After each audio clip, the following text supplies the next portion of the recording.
Bien, buenas tardes. Vamos a empezar el tema 1. El tema 1 de el manual de Eucaristía del Instituto Superior de Ciencias Religiosas de la Universidad de Navarra. Y como pueden apreciar ahí, vamos a ver ahora lo que se refiere a la escritura, es decir, cuál es la base escriturística, base bíblica que tenemos sobre el misterio eucarístico. En primer lugar, tenemos que recordar algunos principios que ustedes conocerán, que es la unidad entre escritura y liturgia. A veces nos pueden parecer que son como ámbitos distintos y que no tienen que ver una cosa con la otra, pero si se dan cuenta, la constitución del canon bíblico se realiza sobre todo en la liturgia. Si ustedes acuden a los libros protocanónicos, los libros protocanónicos eran libros que se utilizaban en las celebraciones litúrgicas, en las Eucaristías, y entonces se iban discerniendo a ver si esos libros eran auténticos o no, si eran canónicos o no. Entonces se va haciendo esa criba, esa selección, y entonces se va estableciendo el canon. Después vendrán los deuterocanónicos, que son en un segundo momento y que tienen textos bastante importantes como, por ejemplo, nada menos que el Apocalipsis, ¿no? Pero digamos que desde un primer momento la escritura y la liturgia han estado íntimamente unidos. Y eso hoy lo podemos constatar en que en la celebración litúrgica tenemos una mesa de la palabra y una mesa eucarística íntimamente unidas, ¿no? En segundo lugar, la unidad entre Antiguo y Nuevo Testamento.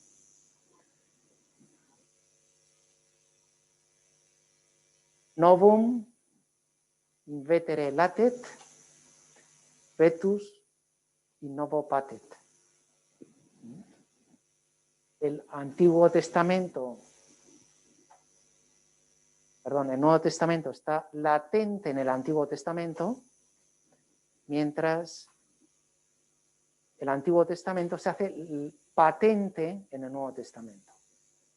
Entonces, no es que haya, digamos, un evangelio de la ley y después un evangelio del amor contrapuestos, eso sería una postura un tanto dialéctica propia del protestantismo, sino que aquí siempre tenemos que entender e interpretar de un modo unitario el Antiguo Testamento con el Nuevo Testamento, ¿no?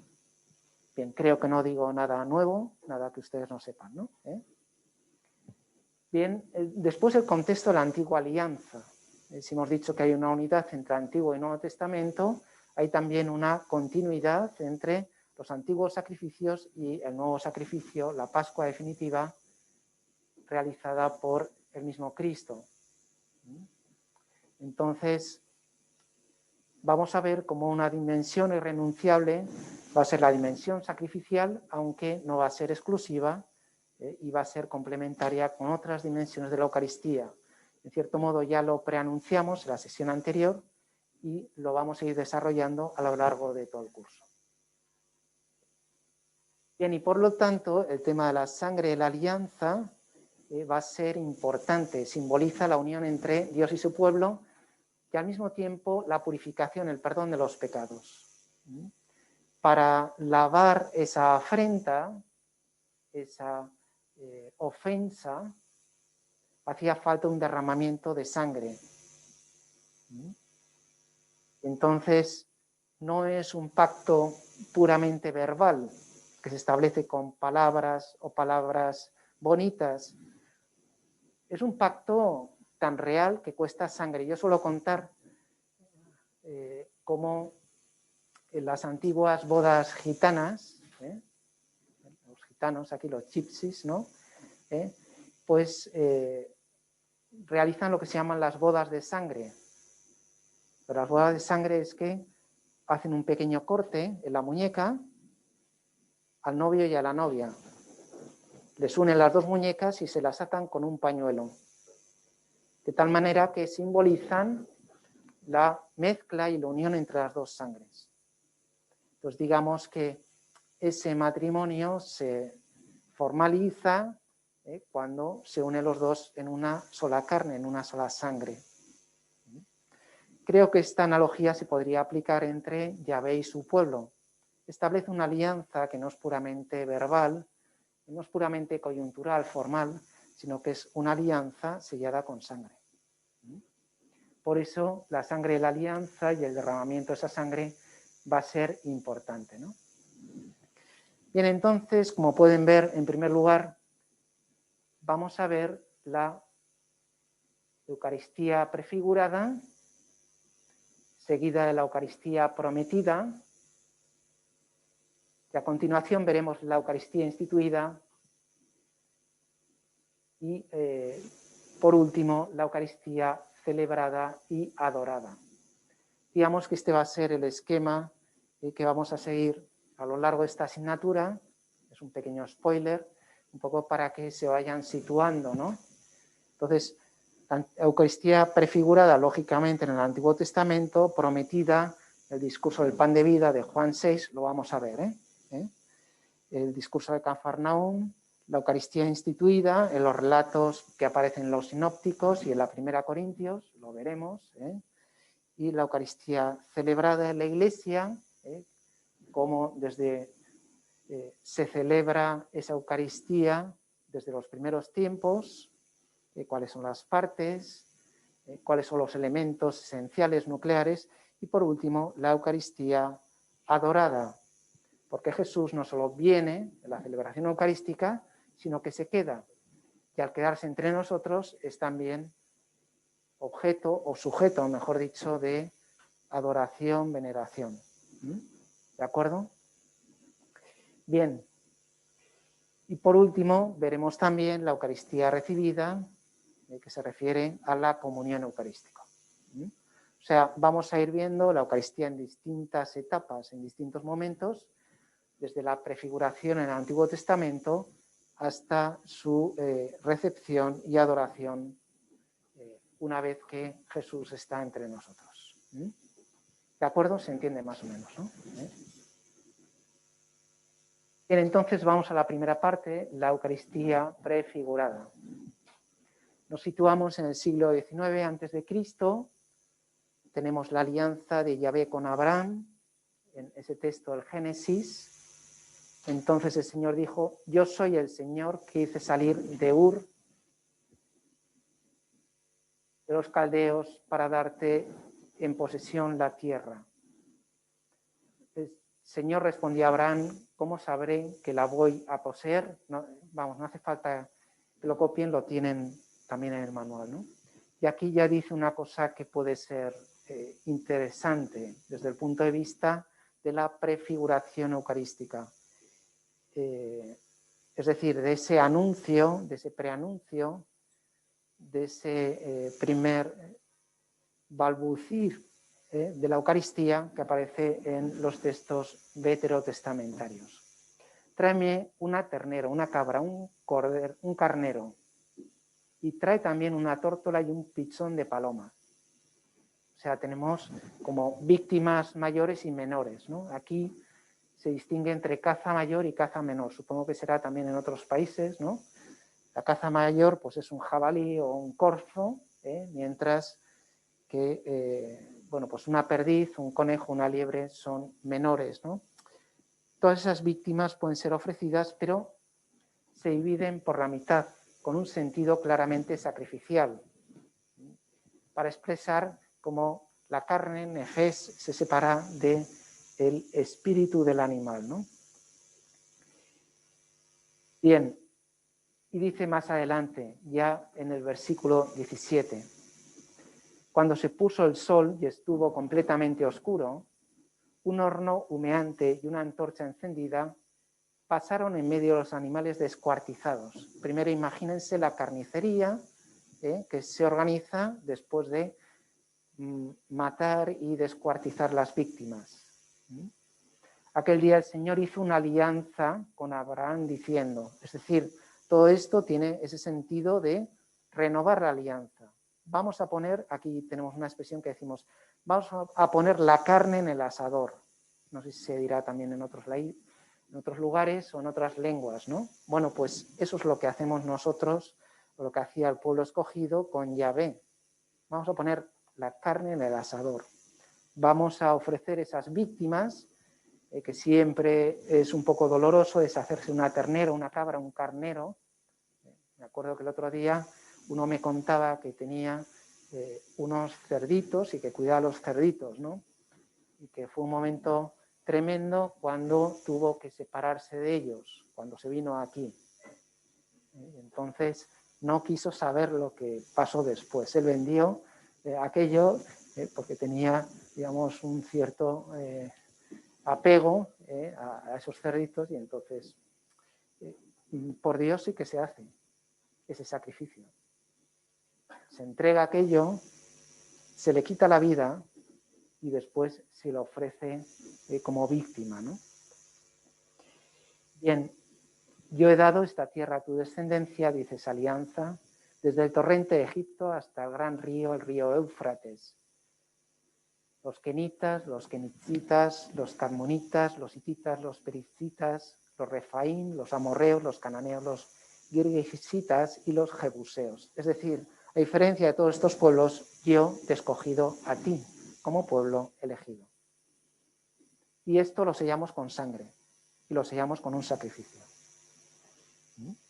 Bien, la mala noticia es que se mata a la víctima. La buena noticia es que luego vamos a ver cómo se va sacando partido a la situación. Pero no vamos a hacer adelantos, vamos a seguir adelante.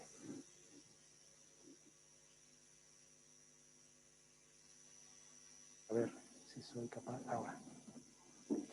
Otro texto lo encontramos ya en el siglo XIII, en este caso es Moisés, donde erige con 12 piedras en representación de las 12 tribus de Israel un altar al pie de la montaña donde ofrece holocaustos. Ustedes ya saben lo que es un holocausto. Va a ser una víctima que se va a quemar por completo y por lo tanto no va a quedar nada de ella. Es un sacrificio total, se entrega todo. Moisés tomó la mitad de la sangre, la puso en unos recipientes y derramó la otra mitad sobre el altar. Imagínense ¿no? La sangre rociando el altar, todo bastante cruento, ¿no? Bastante sangriento, lógicamente, ¿no? Luego tomó el libro de la alianza y lo leyó delante del pueblo y exclamó: estamos resueltos a poner en práctica y a obedecer todo lo que el Señor ha dicho. Es decir, ese sacrificio va unido a unos preceptos, va unida a una alianza, y ahí se le ocurre a alguien que podemos ver prefigurado también en esta segunda parte, donde hay un libro en medio. Parte de la Eucaristía correspondería más o menos. Efectivamente, las lecturas, la liturgia, la palabra. Y entonces tenemos una parte, digamos, donde la palabra sella esa alianza, y más allá de la palabra hay un sacrificio que sella esa misma alianza con sangre, ¿no? ¿Y en qué más textos? Entonces tomó la sangre y roció con ella al pueblo diciendo: esta es la sangre de la alianza. ¿Le suena, no? Lo vamos a ver luego en los sinópticos. Después con Aarón, Nadab, Abiú y los 70 de los ancianos vieron al Dios de Israel, y ahora viene lo interesante. Vieron a Dios, comieron y bebieron. Es decir, ese pacto es, primero, profundamente cósmico, es decir, está enraizado en lo que tiene el pueblo escogido, que es un pueblo nómada. Entonces, ¿qué tiene? Rebaños. Con esos rebaños hace el sacrificio. Después comen y beben, celebran, en el sentido festivo de la expresión. Cuando nosotros queremos celebrar algo, un cumpleaños, ¿qué hacemos? Bueno, ¿qué has traído, no? O sea, sí, felicidades y qué más, ¿no? O sea, vamos a ver, ¿no? ¿De qué estamos hablando? Estamos hablando aquí de celebrar algo. Bueno, pues entonces se trae algo y entonces ya se comparte, se invita, se convida, y entonces se festeja, ¿no? Pues esto es lo mismo, ¿no? Vieron a Dios entre ellos a través de ese sacrificio y al recordar sus propias palabras, el pacto que se había establecido con él, comieron y bebieron para celebrarlo. Profundamente humano, es decir, profundamente cósmico por un lado, enraizado en las costumbres y en el entorno de un pueblo nómada, profundamente humano. También lo festivo está presente en esos sacrificios. Esta es la buena noticia de la que les hablaba. La mala noticia es el sacrificio y que entonces muere la víctima. La buena noticia es que luego la víctima se puede comer. Entonces puede haber ahí una parrillada, una chuletada o como quieran llamarlo, ¿no? Bien, aquí, más que recitarlo, os voy a poner un videíto de estos que les gustan.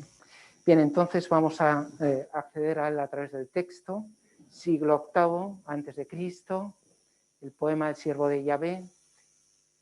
¿Quién creyó lo que nosotros hemos oído y a quien se le reveló el brazo del Señor? Él creció como un retoño en su presencia, como una raíz que brota en una tierra árida, sin forma ni hermosura que atrajera nuestras miradas. Aquel que era el más hermoso entre los hijos de los hombres, como dice el Salmo, es capaz de despojarse de esa belleza transitoria, efímera, quizá para señalarnos una belleza superior, quizá para hablarnos de la belleza de la entrega, del sacrificio. En un aspecto que pudiera agradarnos, despreciado, desechado por los hombres, abrumado de dolores y habituado al sufrimiento como alguien ante quien se aparta el rostro, tan despreciado que lo tuvimos por nada. Pero él soportaba nuestros sufrimientos y cargaba con nuestras dolencias. Cargaba. No se convertía en nuestro pecado, sino que él carga con nuestros pecados. Evidentemente el pecado no va a poder formar parte del Mesías, sobre todo si entendemos el Mesías como hijo de Dios. Jesucristo es idéntico a nosotros menos en el pecado. Por eso no puede hacerse pecado, como dicen algunas teologías gnósticas de corte protestante, ¿no? Cargaba con nuestros pecados. Lo asumía él. Lo llevo yo. Como a lo mejor hay típico transporte, hay uno que llega con 5 maletas de distintos tamaños, ¿no? Entonces uno coge la pequeña, otro la segunda más pequeña, y al final, ¿quién coge la maleta grande, ¿no? Que además se le han roto las ruedas y hay que llevarla así a peso? Pues el más generoso, ¿no? Y más desinteresado, ¿no? Bueno, pues algo parecido hace el Señor con nosotros, ¿no? Y nosotros lo consideramos golpeado, herido por Dios y humillado.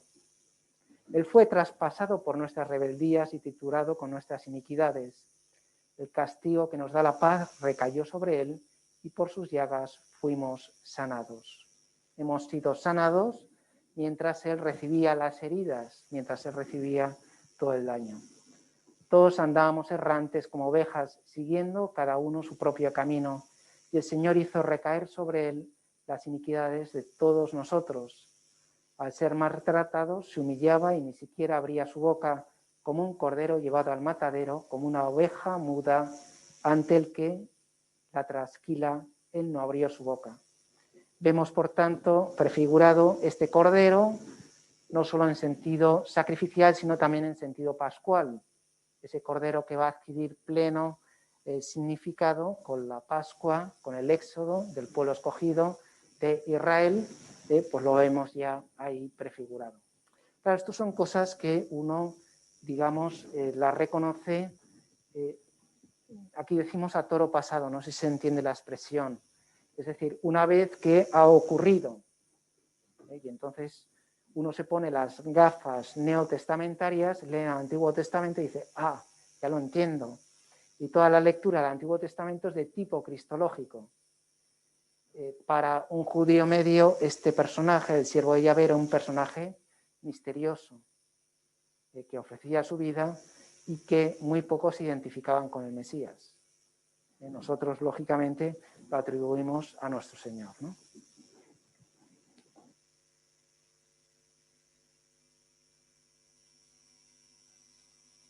Bien, si se ofrece su vida en sacrificio de reparación, es decir, él paga, a causa de tantas fatigas, él verá la luz y al saberlo quedará saciado.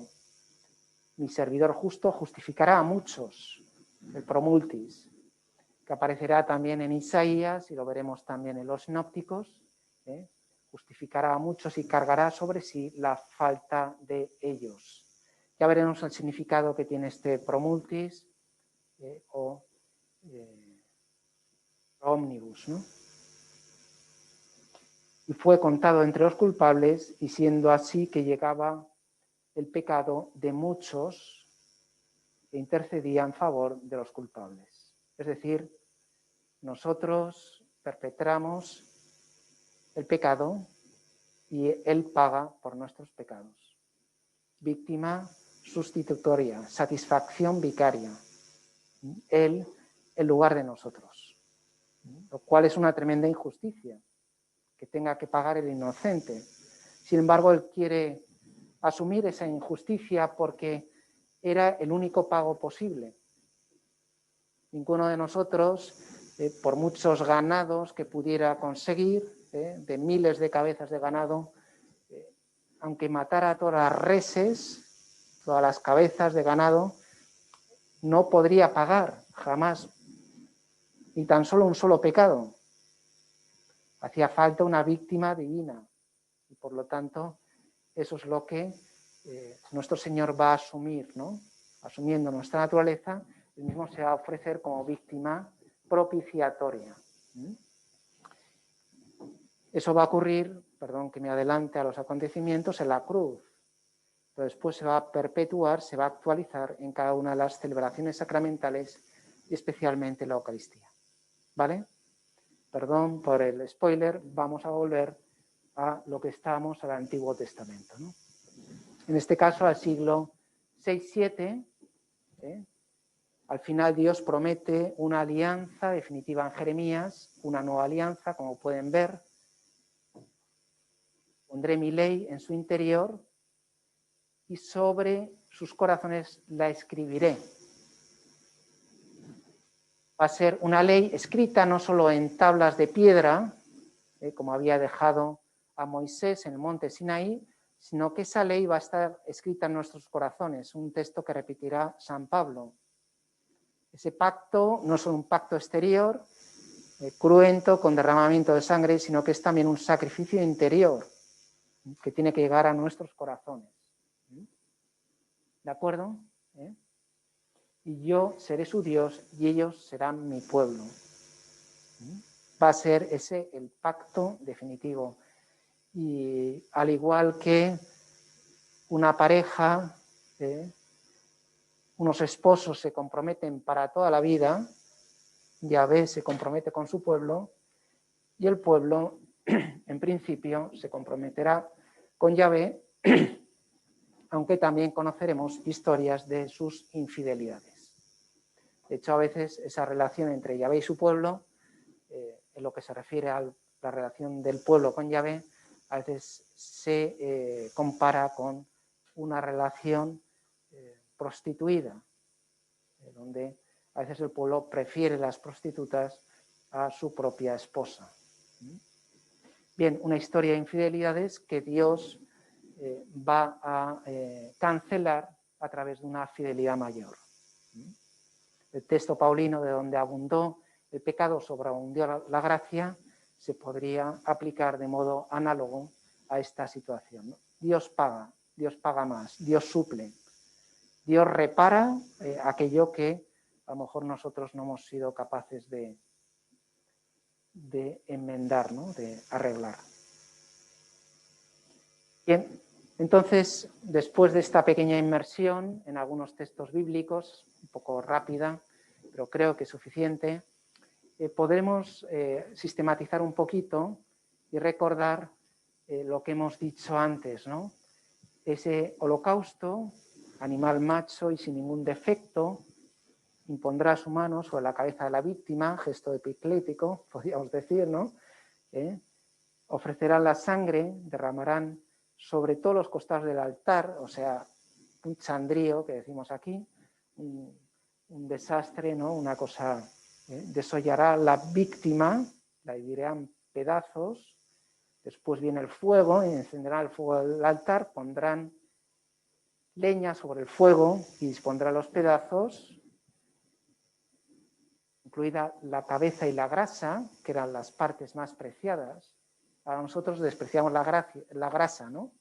Es lo que engorda, colesterol del malo, algo insano. En aquella época que no andaban tan sobrados de alimentación, era un producto muy preciado, con gran capacidad energética, y uno a lo mejor con un poco de grasa atravesaba el desierto del Sinaí sin más problemas, ¿no? Exagerando un poco, claro. Bien, todo sobre el altar es un holocausto, una ofrenda que se quema con aroma agradable al Señor.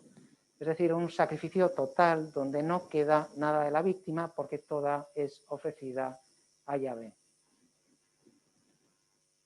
En segundo lugar, un sacrificio de comunión. Este sacrificio de comunión no solo eran animales sacrificados, sino que a veces también productos del campo.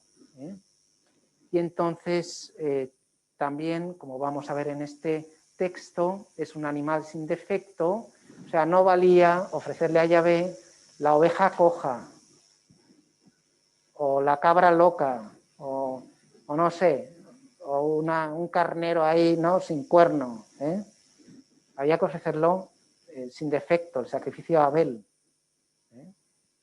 no el de Caín, ¿no?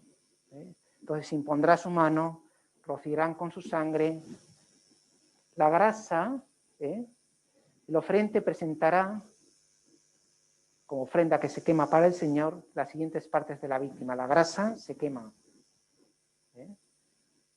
los riñones y la grasa que está sobre ellos, el hígado, todos los menudillos, ¿no? O sea, todas las entrañas, todas las tripas, ¿no? Los hijos de Aarón harán arder todo eso sobre el altar, junto con el holocausto colocado sobre la leña encendida, como una ofrenda que se quema con aroma agradable al Señor. ¿Cuál es la diferencia entre el sacrificio de comunión y el holocausto? Claro, se preparan ahí un buen asado. Y con ese asado, comunión con Dios y comunión con los hermanos y con los primos y con toda la parentela, vamos. Es también de comunión, que crea comunión, ¿no? Bien. Y después tendríamos los sacrificios de expiación. Ahí tienen incienso con sentido, lógicamente, vertical, de adoración, la sangre del becerro. O sea, hay primero una víctima que se degüella y se sacrifica. Después degollará en expiación el macho cabrío. Tenemos, por tanto, un becerro y un macho cabrío. He dicho una víctima, pero en realidad son dos. Y entonces, pero lo que nos interesa más, con este sentido de expiación, es lo que le ocurre a la tercera víctima, al macho cabrío vivo. Y pondrá Aarón ambas manos suyas sobre la cabeza del macho cabrío vivo, sentido epiclético, imposición de las manos, y confesará sobre él todas las iniquidades de los hijos de Israel, es decir, al pobre macho cabrío, al chivo expiatorio, conocen la expresión, ¿no? El chivo expiatorio, no sé cómo será en otras lenguas, ¿no? Le cargan todos los pecados del pueblo. Y después lo enviarán al desierto por mano de un hombre destinado para esto. Lavará luego su carne con agua en el lugar del santuario y después de ponerse sus vestidos saldrá y hará su holocausto, el holocausto del pueblo, etcétera, etcétera. Es decir, dos víctimas sacrificadas, una víctima, la pobre desparramada, perdida, vagando por el desierto y con los pecados de todo el pueblo encima. Lógicamente, este sentido de expiación es aplicable a ese Mesías que carga con nuestros pecados, a ese personaje misterioso del cual hablaba el poema El siervo de Dios y que puede ser identificado con la persona de Jesucristo. Pero esto, digamos, son de nuevo gafas neotestamentarias leyendo textos del Antiguo Testamento. Bien, todo esto corresponde a la fiesta Yom Kippur, que como saben quiere decir purificación. Bien, entonces vamos a ver lo que se refiere a la estructura tipológica, ¿no? Entonces aquí creo que el otro día hice una advertencia preliminar y es que esto es anti-intuitivo, contraintuitivo. El tipo es el símbolo, tipos, quiere decir en griego símbolo, ¿no? Y el antitipo es la realidad. Lo digo porque intuitivamente uno dice, la realidad es el tipo y el antitipo el símbolo. No, es al revés. Tipo quiere decir en griego símbolo. Entonces el maná es el tipo del antitipo que va a ser la Eucaristía. ¿De acuerdo? Bien. Hecha esta advertencia, podemos recordar las palabras de Malaquías después del exilio de Babilonia. Se construye el templo, se instituye el sacerdocio levítico, la tribu de Leví crea una serie de sacerdotes, esos sacerdotes después, por desgracia, se van a convertir en una panda de corruptos, entonces Malaquías va a lanzar toda una serie de invectivas contra ellos. Os he amado, dice Yahvé, y vosotros decís, ¿en qué nos has amado? ¿No era acaso Esaú el hermano de Jacob, oráculo de Yahvé? Sin embargo, yo amé a Jacob y a Esaú le odié. Entregué sus montes a la desolación y su heredad a los chacales del desierto. El hijo honra a su padre, el siervo a su señor. Pues si yo soy su padre, ¿dónde está mi honra? Y si, Señor, ¿dónde está mi temor? Dice Yahvé. A vosotros, sacerdotes, que menospreciáis mi nombre. ¿Por qué menospreciáis mi nombre? Porque os habéis corrompido. Tomáis la parte mejor de la víctima para vosotros. Sacáis un pingüe beneficio de los sacrificios y en vez de ofrecerlo a Yahvé, os lo coméis vosotros, ¿no? Entonces, Malaquías reivindica y quiere la purificación del culto a través de estas palabras, ¿no? Presentando en mi altar pan impuro y decís ahora, ¿en qué te hemos manchado? Pensando que la mesa de Yahvé es despreciable. Y cuando presentáis para el sacrificio una res ciega, no está mal. Y cuando presentáis una coja o enferma, no, tú no te preocupes, tráeme la oveja coja que te la ofrezco yo aquí, me das un dinerillo supletorio y lo arreglamos, ¿no? Anda, ofréceselo a tu gobernador, se pondrá contento y te acogerá con agrado, dice Yahvé Sebaot. Pues desde este texto lo conocemos perfectamente, desde donde el sol levante hasta el poniente, grande es mi nombre entre las naciones, y en todo lugar se ofrece a mi nombre un sacrificio de incienso y una oblación pura, pues grande es mi nombre entre las naciones, dice Yahvé Sebaot. Un sacrificio de incienso, una oblación pura, es decir, es la renovación del sacrificio, la purificación de ese sacrificio que se había corrompido en aquella época, ¿no? Bien, ¿qué más figuras tenemos? El banquete escatológico, con manjares frescos y purificados, con gruesos tuétanos y vinos purificados. ¿Qué son los tuétanos? Huesos, efectivamente, la médula de los huesos me parece que es la parte como más sabrosa y más nutritiva, proteína pura, vamos. Y entonces ese banquete no solo va a tener un sentido terrenal, sino que va a tener un sentido celestial, escatológico, destruirá la muerte para siempre, y enjugará el Señor toda lágrima de todos los rostros y quitará la afrenta de su pueblo, de toda la tierra, porque Yahvé lo ha dicho. Es decir, es un banquete que no solo va a tener un sentido puramente material, no solo va a alimentar el cuerpo, sino que va a alimentar ese alma que tiene vida eterna. Va a ser lo que después llamaremos en la Eucaristía la prenda de gloria futura. A todos los sedientos, venid a las aguas, y los que no tienen dinero, venid, comprad y comed. Venid, comprad sin dinero y sin precio, vino y leche. ¿Por qué gastáis el dinero no en pan y vuestro trabajo no en hartura?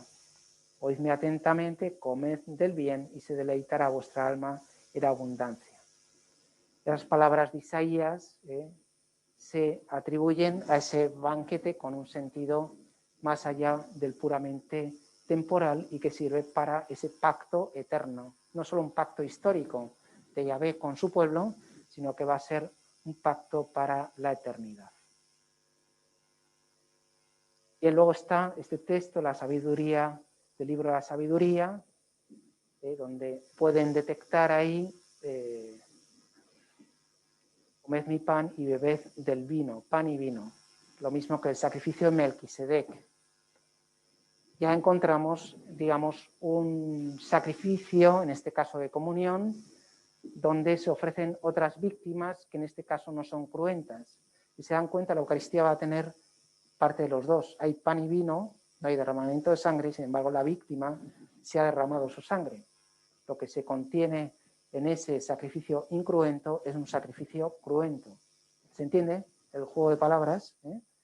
Vamos, entonces, digamos que ese sacrificio con pan y vino, como el de Melquisedec, sin padre ni madre, sin genealogía, va a ser una prefiguración, un tipo del antitipo que será el sacrificio de Cristo en la cruz. ¿Se entiende la frase? Tipo del antitipo, que es el sacrificio de Cristo en la cruz. Tienen que hacer esta gimnasia mental para no equivocarse, no confundir los conceptos, ¿no? ¿Vale? Bueno, otro texto. Vamos allá. Los dones de Justabel, el sacrificio de Abraham, nuestro Padre en la fe y la oración de tu sumo sacerdote Melquisedec, de la plegaria eucarística número 1, donde se recuerdan el sacrificio de Abel, lo mejor de su rebaño, Abraham, su propio hijo, Melquisedec, pan y vino. Todo unificado como figuras que preanuncian el sacrificio de Cristo en la cruz, realmente presente en la Eucaristía. Bien, luego el maná, pasaje que ustedes conocen. No voy a abundar en algo que ustedes conocen bien, pero es interesante cómo el pan del cielo ya nos puede sonar alguno de los calificativos que tiene la Eucaristía. El pan del Padre, veremos más adelante, ¿no? No como el pan de vuestros padres, un pan puramente material, sino que es un pan celestial, pan de ángeles. Nos puede recordar a esas prefiguraciones propias de la Eucaristía, ¿no? Bien, codornices, el pan que Yahvé os da para comer, y que se llamó maná, manú, quería decir en hebreo, como ustedes recordarán, ¿qué es esto, no? Y así comieron los hijos de Israel maná 40 años, nada menos, ¿no? Hasta que entraron en la tierra habitada. Hay que entender a veces al pobre pueblo de Israel, ¿eh? 40 años comiendo maná, desespera a cualquiera, ¿no? Entonces, yo creo que hay que ser un poco tolerantes también, ¿no? Que a veces, bueno, a este pueblo le dura cerviz y tal, sí, pero bueno. Bien, luego Elías, ¿no? El famoso pasaje de Elías, ya se acuerdan, ¿no? Que se queda dormido, le despierta el ángel, le dice que coma, y con ese pan fue capaz, levántate, come, se levantó, comió y bebió, y con la fuerza que le dio ese alimento caminó durante 40 días y 40 noches hasta el monte de Dios, el Horeb. Bien, ¿qué conclusiones podremos extraer de todo esto? Ahora sé que están cansados, intenten hacer un pequeño esfuerzo para concluir y sintetizar lo que hemos estado viendo, ¿no? Bien, la Eucaristía aparece en figura en los textos veterotestamentarios. Es decir, aparece como un preanuncio, como un tipo, como una imagen, como un barrunto, como algo que está ahí, como a lo mejor una madre que sabe que tiene un hijo en su vientre y a lo mejor a los ojos de los demás eso es desconocido. Sin embargo, viéndolo con nuestras gafas neotestamentarias, podemos reconocer que se estaba anunciando y preanunciando la Eucaristía. Las instituciones veterotestamentarias expresan el amor de Dios a su pueblo. Es decir, todos estos sacrificios son para sellar ese pacto que Dios establece con su propio pueblo. Y se establece con banquetes, con sacrificios y con esa alianza. Están íntimamente unidas. Ven aquí que ya tenemos ahí como dos dimensiones de la Eucaristía. La Eucaristía es cena, la Eucaristía es sacrificio. Es un banquete sacrificial. Pues eso ya estaba presente en el Antiguo Testamento y nosotros lo vamos a celebrar con la única víctima agradable al Padre, que va a ser nuestro Señor Jesucristo. ¿De acuerdo? Bien, las instituciones veterotestamentarias preparan y anuncian la Eucaristía, pues expresan la sobreabundancia del amor divino. Es decir, todo eso que vamos a ver consumado, plenificado, en el Nuevo Testamento, con la institución de la Eucaristía y con las celebraciones posteriores, estaba ya preparado y preanunciado en el Antiguo Testamento. Por lo tanto, vetus in novo latet, novum invetere patet. Creo que lo he dicho al revés, ¿no? El Antiguo Testamento se hace patente en el Nuevo, y el Nuevo Testamento estaba latente en el Antiguo Testamento. ¿Lo he dicho bien? Entonces, tenemos que ver esa unidad intrínseca, no solo entre la Escritura y la liturgia, sino también entre el Antiguo y Nuevo Testamento. ¿De acuerdo? ¿Quieren preguntar alguna cosa? Bien, entonces yo les pediría, por favor, que se miren hasta la página 28, también con lo que se refiere al vocabulario y la guía de estudio, con algunas preguntas que tienen ahí. Si tienen alguna duda, yo voy a estar en el despacho y entonces estoy disponible para todo lo que necesiten. ¿De acuerdo? Pues muchas gracias y hasta la próxima. Hasta luego.